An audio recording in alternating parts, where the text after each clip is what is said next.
she'll listen closely.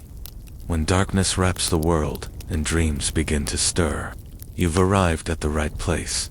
Welcome to Between Dreams and Shadows, the sanctuary of stories that live between sleep and the unknown. Here, every tale is more than a story. It's a portal to hidden worlds, forgotten secrets, whispers from beyond, and shadows that speak as your eyes begin to close. If you're drawn to mysteries, haunting legends, and stories that send shivers down your spine, this channel is your new nighttime ritual. Before we begin, I invite you to become part of this growing nightbound community. Subscribe now and turn on the notification bell so you never miss a tale. New stories drop regularly, always under the veil of night. Like this video if you enjoy that chill before sleep.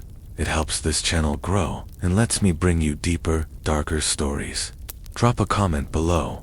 Have you ever had a strange dream or felt something watching in the dark? Your experience might inspire the next tale now. Take a deep breath, turn off the lights, leave the world behind, and get ready to drift. Between Dreams and Shadows, it began with a voice soft, sweet, and broken by time. Every summer, I visited my grandmother's old house in the countryside. It was the kind of place that hadn't changed in decades. The wallpaper curled at the corners like old bark, and the air held a quiet stillness that made you whisper without knowing why. Her home stood alone, flanked by skeletal trees and overgrown grass that whispered in the wind like distant voices. There were no neighbors, no cars passing by, just silence. And the lullaby. She always sang it before I went to bed. Her voice, though frail, carried an eerie sweetness that filled the creaking halls. It was in a language I never understood, in old dialect, she claimed, from the other side of the family. When I asked her where the lullaby came from, she'd just smile faintly and say, "It keeps the night calm." As a child, I never questioned it. I even found it comforting until the night I turned 17. That was the year I came alone. Grandmother had fallen ill, and I promised to care for her until my parents could arrive from overseas. She barely spoke anymore. Her eyes, once gentle, now held a distant fog, as though they saw things I couldn't. And yet, every night, at exactly 9:30 p.m., she would hum that lullaby. Even on nights when her mind seemed lost to confusion, the melody would emerge, unwavering. The first night I arrived, I slept in my usual room, the one at the end of the narrow hall. It had the same musty bedding, the same lace curtains, and the same worn music box that sat untouched atop the dresser. But something felt different. It was the silence, not just the absence of sound, but a kind of tension in the air, like the moment before thunder. I could hear the stillness, the soft hum of a world holding its breath. That night, as I drifted to sleep, I heard the lullaby from the other room, faint, yet impossibly clear. I felt comforted, until I realized something. My grandmother hadn't sung it that night. She had fallen asleep early, and I'd helped her to bed myself. Her lips hadn't moved. She hadn't said a word. Yet the lullaby was unmistakable, floating from her room through the old wooden walls. And when I pressed my ear to the door, the humming stopped. I tried to rationalize it. Maybe she had sung it quietly, or maybe the memory of her voice was just stuck in my head. But I couldn't shake the feeling that I wasn't alone. Something was listening, not from outside, but from within the house, from within the walls. I stared at the ceiling as the silence returned, dense and alert that the lullaby had always felt like a comfort. That night, it felt like a warning. The next morning felt wrong. There was no obvious reason, no strange markings, no missing items, no sounds in the night, but the air itself had changed. It was heavier, staler, like the house had exhaled something it had been holding in for too long. I chalked it up to sleep deprivation. After all, I hadn't slept well. That lullaby had played on repeat in my mind, a looping melody with no lyrics, just soft humming that seemed to crawl under my skin. As I made breakfast, I noticed the kitchen chairs were not in the same position I'd left them the night before. One was angled toward the hallway, slightly pulled out, as if someone had sat there watching me sleep from the shadows. I asked grandmother if she had been up during the night, but she just stared blankly at the window. Her mouth opened as if to speak, but no sound came out, just a tremble in her bottom lip. It was around noon when I found the mirror. The hallway between the bedrooms had an old, floor-length mirror, hanging crookedly. I passed it dozens of times without paying much attention. But that day, I paused. Not because of what I saw, because of what I didn't see. My reflection blinked out for a split second. Just one heartbeat. Barely noticeable. But in that moment, it felt like the world hiccuped. My body remained still, but the reflection there was a subtle lag, like it caught up to me after a second too long. I reached out, placing my palm against the glass. It was cold. Colder than it should have been. Not just temperature emptiness. Like the warmth was being pulled from me. I snatched my hand back. The sound of movement behind me startled me. A floorboard creaked. I turned quickly, but no one was there. Still, I felt it again. That tension, like something just slipped out of sight. Watching, waiting. By late afternoon, the shadows in the house started to stretch sooner than they should. The sunlight dimmed, even though the sky outside remained bright as night fell. The sense of unease grew unbearable. I tried to distract myself, read a book, scroll my phone, watch old family videos, but something was off in every corner of the house. Objects had subtly moved. The porcelain doll on the mantel now faced the wrong direction. A pair of shoes by the door had switched sides. The cross-stitch portrait of grandfather looked slightly, wrong. His stitched eyes didn't line up anymore. They pointed slightly away as if tracking something I couldn't see. That evening, at precisely 9:30 p.m., the lullaby began again. I froze. This time, I was sure I was in the kitchen, and my grandmother was asleep on the living room couch. I had made sure of it. And still, the voice came. Not from her room this time, but from the hallway. That same cursed melody, humming softly from the place with the cold mirror. As though something had picked up her song, something that had been listening all along. I stepped toward the hallway, each creak of the floorboards feeling louder than it should. I could feel the temperature dropping. The mirror reflected nothing, now just darkness. Then, the humming stopped. Silence.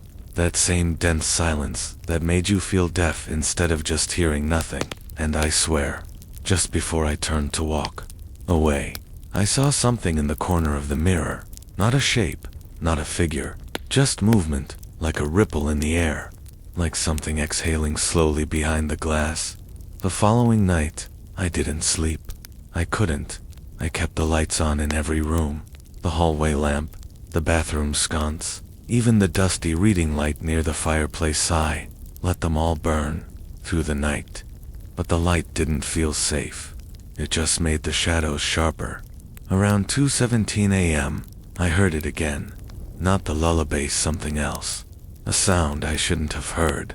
It started like a distant hum, not mechanical, not electronic, organic. A live dot, a low vibration, like someone humming through closed teeth. Muffled and wet. It came from under the floor. I froze in place, sitting on the edge of the bed, listening with every part of me. The sound grew, almost imperceptibly, like it was rising toward me. The vibrations were subtle, but I could feel them inside my chest, like a second heartbeat that wasn't mine. I pressed my feet against the cold wooden floor. The boards felt strange tense, like they were being held. Then came the whisper, a single word. Child. My breath stopped. My thoughts scattered like birds in a storm. The voice didn't echo like it had traveled through space. It sounded like it came from within me, as if the house had learned to speak my mind's language, and used my own head as its megaphone. I ran to grandmother's room. She was awake, not just conscious-aware, sitting upright, staring into the corner of the room. Her mouth moved soundlessly, lips trembling in patterns too precise to be random. "Grandma," I said softly, placing a hand on her arm. She blinked slowly and turned toward me. Her eyes shimmered with something I couldn't name. "Don't listen to it," she whispered. The fear in her voice was sharper than anything I'd ever heard from her. She clutched my wrist with surprising strength. "It doesn't know its name yet." I froze. "What doesn't know?" I asked. But she was already slipping back, eyes glazing, body relaxing into the bed, like the energy had been pulled from her all at once. That night, the humming returned, louder, closer, now accompanied by knocks in the wall, slow, calculated, like a finger tapping wood from inside. Knock, knock, knock. Then silence, then silence, then.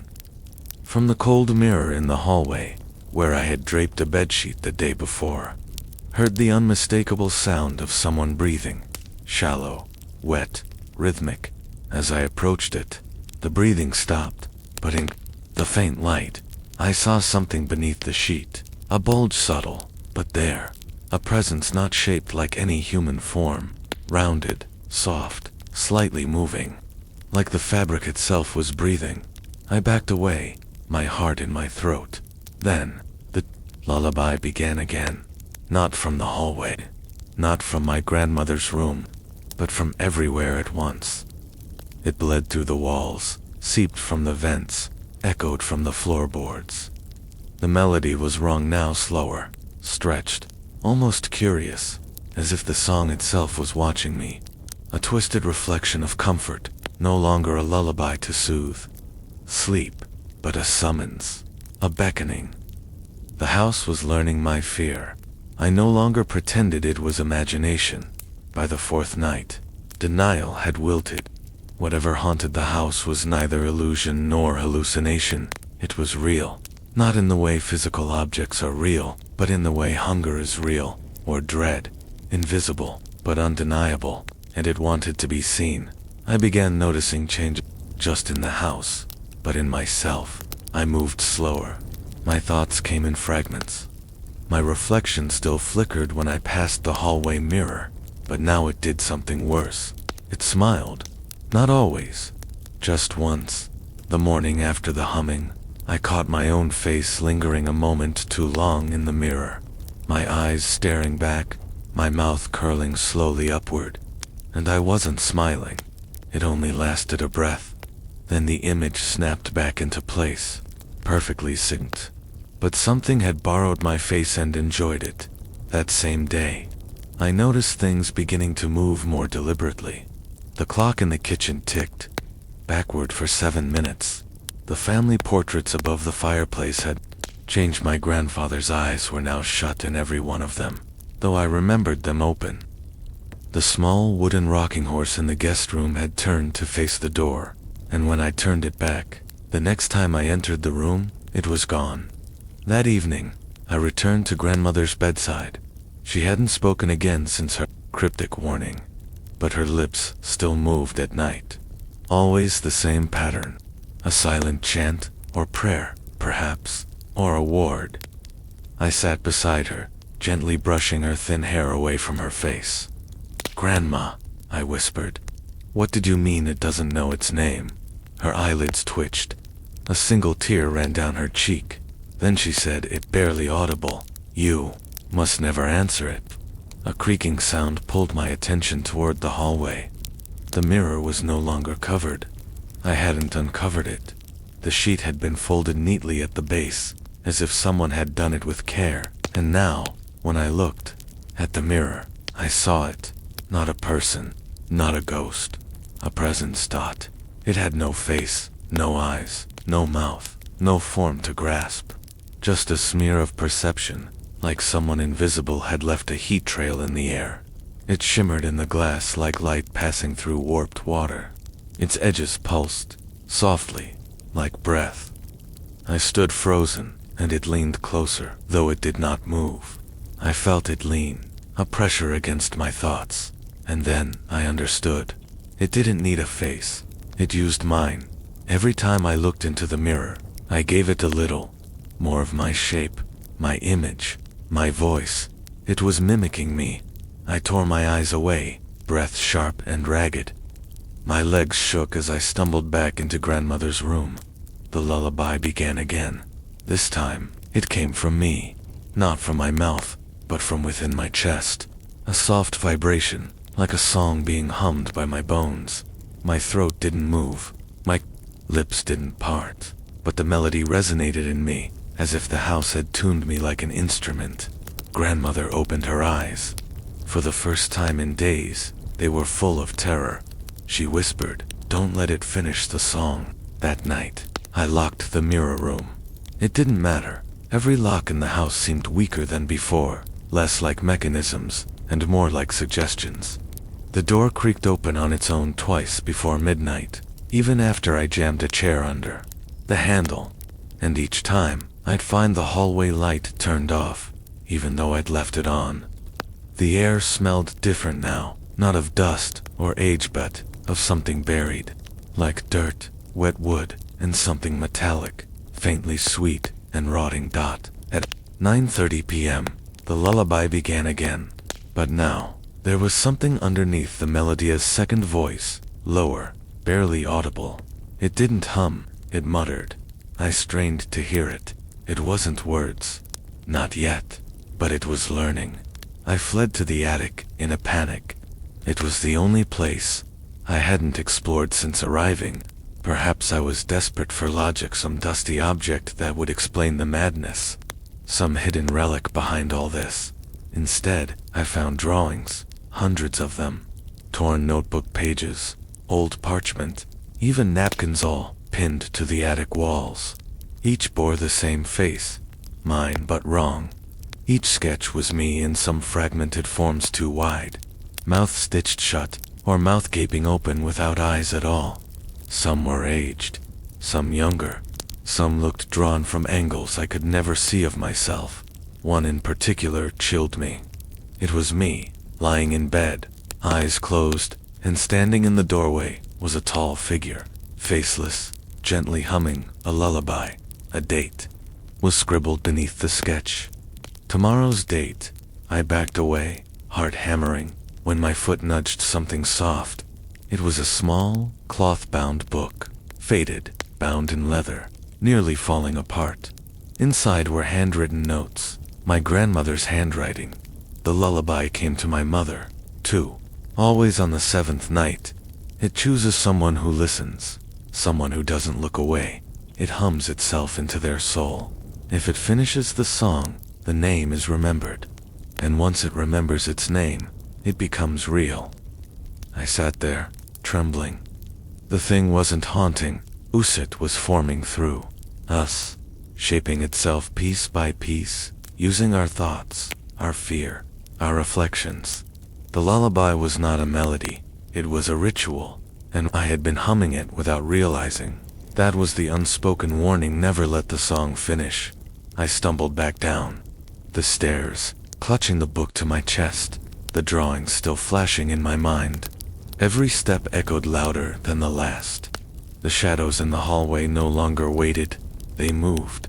The mirror door was open again, not broken, not forced open, as though invited. Inside, I saw myself, no flicker this time, no distortion, just me, standing still, but I wasn't moving. My reflection raised its hand slowly and waved. I slammed the mirror door shut and ran to the living room, heart jackhammering against my ribs. My breath came in short, panicked bursts. Every sound, every creak, rustle, or distant groan of the house felt deliberate. I knew I couldn't stay passive anymore. It was too late for denial, too late for logic. The house was alive, and it was teaching something to the thing that lived in its belly. I sat beside my grandmother. Her eyes were half-lidded, her breathing thin and uneven. Her hand twitched in mine, and then, her voice, brittle but urgent. "It wants you to finish the lullaby." I swallowed the rising panic. What happens if I do? It will remember, and once it does, it will never stop singing back. I understood then. This thing, this faceless imitation, it was formless because it had no name. The lullaby was the vessel, a code. Each night, it grew clearer. Each verse remembered, gave it more shape. Every echo was an invitation, and I had almost answered it. A choice weighed over me now, one that pulsed with consequences beyond my understanding. I could flee, try to escape the house, abandon my grandmother, leave the melody unfinished. Or I could stay, confront the thing that wore my reflection, and uncover what lay behind the final notes. But I already knew the truth. If I ran, it would follow. It had my image, my voice, my shape. It wouldn't need the house anymore. It would come with me, invisible, singing softly until one night, I woke up humming a name I never meant to learn. There was no escape, only confrontation. I took the old leather book and walked back toward the mirror. The hallway stretched, subtly longer than it had been before. I passed the same crooked painting 3 times. The wallpaper peeled in new places, revealing symbols carved deep into the plaster beneath ancient, spiraling glyphs that made my vision blur when I stared too long. As I stood before the mirror, I finally saw it fully. It was me, but paler, hollow. Its smile was too wide, its eyes too still. The reflection mimicked my movements with the grace of someone who had only watched humans, never been one. It tilted its head, waiting. The lullaby hummed from the glass. I raised the book. Inside the final verse, my lips moved before I could stop. Them. Sleep beneath the ashen stone, until the voice becomes your own. I froze. The last line trembled on the tip of my tongue. My reflection smiled wider. Its mouth moved in sync with mine. Just one more verse, one breath away from giving it its name. I dropped the book. The glass cracked. A hairline fracture ran across the mirror, distorting the reflection, splitting its face in two. Behind the mirror, I heard the voice again. No longer a whisper, but trying to become a scream. A sound not meant for human ears. "Let me out," it said. But it wasn't a demand. It was a plea. It didn't want to be born. It wanted to escape something else. I stood in the hallway, paralyzed by a sound that didn't belong in this world, a sound that remembered being silence. Behind the cracked glass, my reflection convulsed. Its smile had collapsed into something feral, desperate, and that final line of the lullaby. It hovered in my throat like a key, vibrating against the edge of my tongue. "Let me out." Those words echoed not with threat, but fear. Not my fear. Its fear. That changed everything. The presence wasn't trying to hurt me. It was trying to leave, or worse, hide. And the lullaby. Maybe it wasn't a summoning. Maybe it was a binding. My grandmother had never explained the lyrics, but now I understood. Each verse sealed the presence deeper, anchoring it to this house, this mirror, this bloodline. Every time she sang it, she wasn't protecting me from it. She was protecting the world from what it might become if it ever slipped free. But I had interrupted the ritual. I had listened too closely, hummed too carelessly. The presence wasn't growing stronger. The seal was weakening. My reflection, my ego, was no longer mimicking me. It was watching, with wide, terrified eyes. Its mouth opened and closed like a fish, gasping in water. Then it did something I will never forget. It looked past me, not at me behind me. Slowly, I turned. There was nothing in the hallway, but the temperature dropped so violently I could see my breath, twisting into strange patterns, and then came the knocking. Again, knock, knock, knock, this time from under the floorboards. I dropped to my knees, pressing my ear to the wooden slats. The knocking grew sharper, more agitated, and between each thud, I could hear it now, the voice humming not the lullaby, but something else. A song without rhythm, a melody that was learning to speak. That's when I realized the thing in the mirror was not the source. It was the container.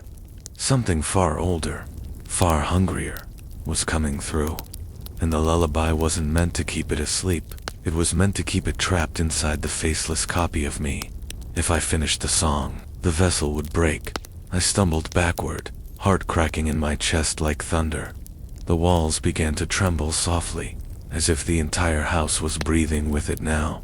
Lights flickered in rhythmic pulses. The reflection was crying. Thin black tears rolled down its cheeks. It pressed both palms to the glass. I had to make a choice. Walk away and let the thing fester, leaking more each night until it found a new mirror, a new host, or finish the lullaby, and release it fully into the world. I turned and ran back to my grandmother, the only one who ever understood. She was sitting up now, eyes wide open, breathing ragged. She saw my face and screamed, "You finished it, didn't you?" I shook my head violently. No, I stopped, just before the last line. Her body shook. She reached for something beneath her pillow. A bundle of dried herbs, a cracked bone charm, a rusted bell that made no sound. "You must leave this house," she said, "but not through the door." "What?" She pointed to the cellar. "That's where it was buried first. You must go down. You must hear the first name." "The first name of what?" She whispered it, like a curse. "The one we locked behind the lullaby." The cellar door groaned as I opened it, releasing a stale breath that hadn't exhaled in decades. The scent was suffocating mold, decay, and something older. Something buried in the dust itself. The stairs descended deeper than I remembered. I counted 28 steps, though I was certain there had only ever been 13. As I descended, the air thickened not with fog or smoke, but with memory. I could hear faint sounds, lullabies whispered backward, footsteps trailing behind my own, and the occasional scrape like fingernails on stone, just out of reach. At the bottom, there was no light, but the walls glowed faintly, veins of some iridescent mineral pulsing like the skin of a dying star. In the center of the room was an ancient mirror, much older than the one upstairs. Its frame was bone white, carved with symbols too twisted to belong to any language, and in its cracked surface, I saw not myself but her, my grandmother, younger, stronger, standing exactly where I stood. Decades ago, she was singing only the last verse. Her lips moved slow, trembling as though she were being forced to speak. Then, I saw the shape behind her. It wasn't human. It had no limbs, no face, just intention, compressed into a mass of flickering thoughts and hunger. And as she finished the song, it lunged it at her body, but into her voice, and she screamed. I stumbled backward, heart pounding against my ribs like a caged thing. The mirror stilled, the reflection gone. Then, from behind me, a sound, the bell, the rusted, silent bell my grandmother had given me. It now rang once, and that was enough. I turned, and there, at the bottom of the stairs, stood the reflection, no longer just a mimic. It breathed. It watched me with hollow sockets filled with something like stars. A galaxy collapsed into eyes. It stepped forward slowly, not from malice, but from understanding. It spoke in my grandmother's voice. "The song does not keep it in. The song keeps you out." I understood then. This wasn't about releasing it. It was about keeping us from becoming what it was. Each generation that sings the lullaby, each one who stares too long into the mirror, is changed. Slowly, quietly, thought by thought, until the one humming at bedtime is no longer you, bet. The echo of something that remembers being forgotten. The entity, the curse, the lullaby. It was the grandmother. It was me, and soon, it would be someone else. I fled the cellar, the house, trembling behind me, the lullaby humming from its windows like a music box wound too tight. Grandmother lay silent in her bed, eyes open but hollow. Her body was there, but her mind, it had passed through that mirror long ago. I left that night and never returned, but sometimes, in the stillness before sleep, I hum without realizing, tune that no longer belongs to me. I catch myself and stop before the final line, always, but the mirror in my room, sometimes, it smiles. Could you sleep after hearing this? What do you think really happened? Was it a curse, or something older? Let me know your thoughts in the comments. And if you dare, Listen to another tale before bed. Just don't hum along.